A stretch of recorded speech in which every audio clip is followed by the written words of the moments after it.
At least some Singaporeans are smiling. But there's some, I can't get them to smile, I don't know what's wrong.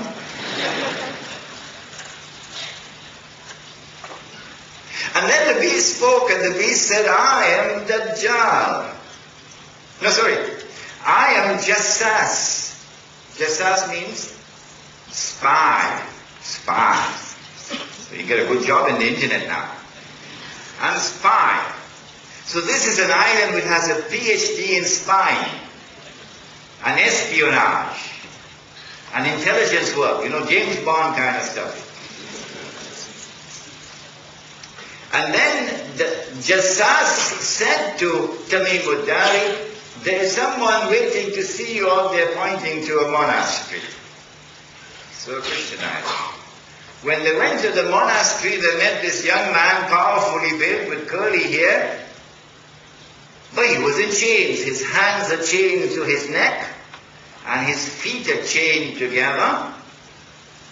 And this man questions them. Among the things he asked them, you remember I told you, probably another 50 years? Remember?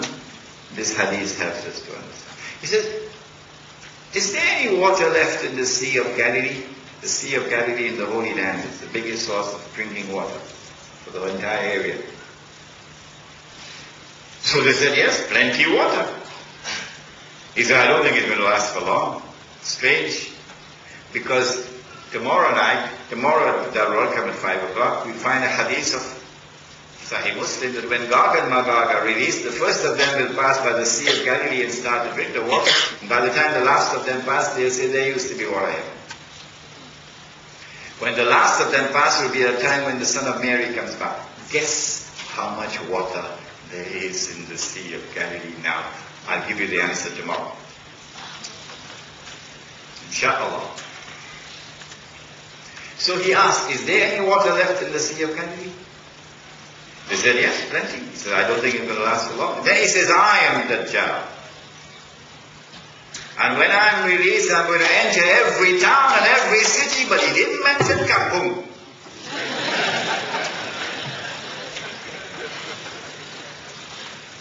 He didn't mention Kampung. I'm going to enter every town and every city. But not Makkah and Medina, because the angels are going to protect Makkah and Medina. So now we know that when Dajjal is released, he's going to be released on this island.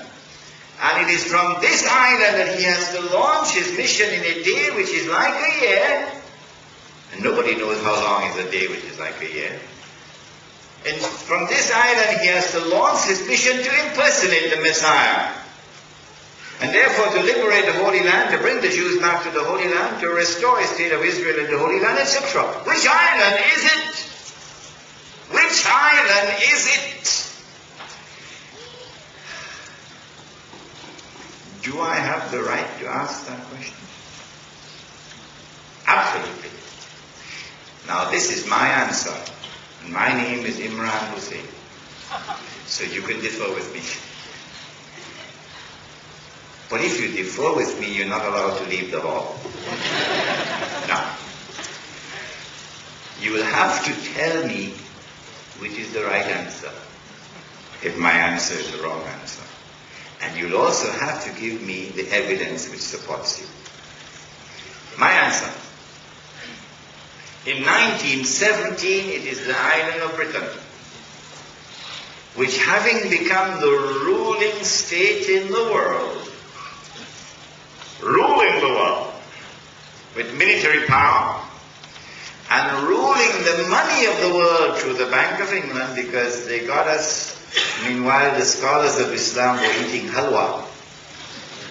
They took away the real money, which has intrinsic value, and they replaced it with paper money, which they could manipulate. You don't have to have a PhD from Harvard to understand this, which you can manipulate the paper value of the paper money. And when the paper money collapses, as they did in Indonesia, you can rip them off. And so half of the country now below the poverty line. You have sucked the blood of the people. Shame on you.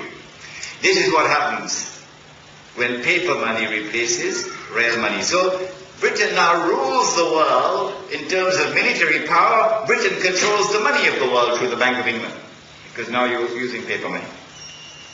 In 1917, this Britain issues the Balfour Declaration that I spoke of earlier. In 1919, a British army defeats the Turkish army and liberates the Holy Land for the Jews. From 1919 to 1948, Britain allows the Jews to return to the Holy Land that the Ottoman Empire had not allowed. You could come back as a tourist, but you can't come back to reclaim the Holy Land now. Not while the Ottoman Empire was there. And in 1948, the island of Britain acts as the midwife for the baby to be born, the state of Israel. And so my answer is that the island is Britain. If you differ with me, you must tell me which is the right answer. And you must give me the evidence which supports you. But you have the freedom to differ with me, because this is my opinion.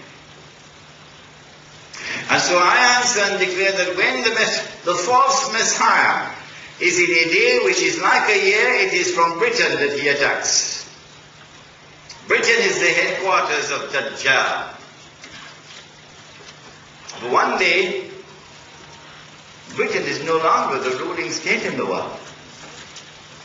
The First World War comes around, and it is launched by way of a terrorist attack which bears the same fingerprints of September the 11th, incidentally.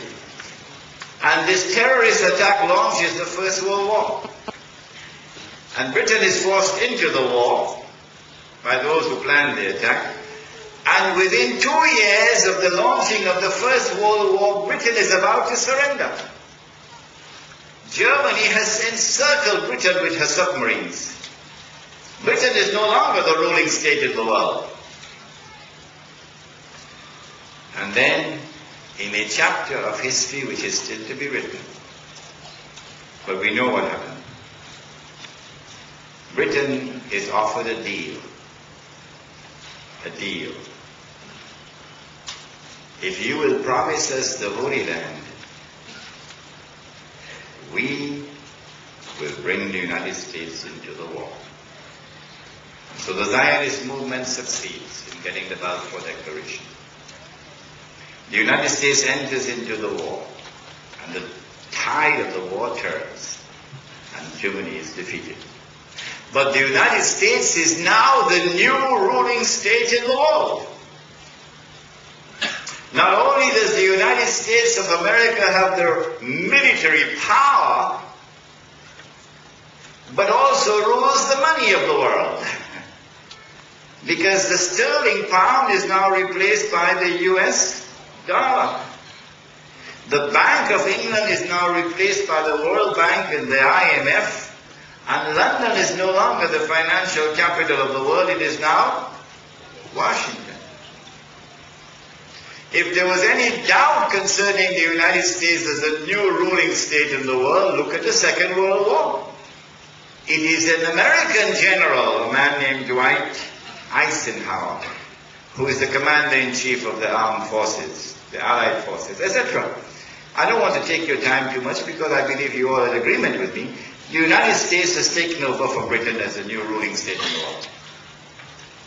But when the United States takes over from Britain, there is a strange, a puzzling, a baffling, a mysterious, a mystifying, enigmatic relationship between the United States and the state of Israel which defies rationality.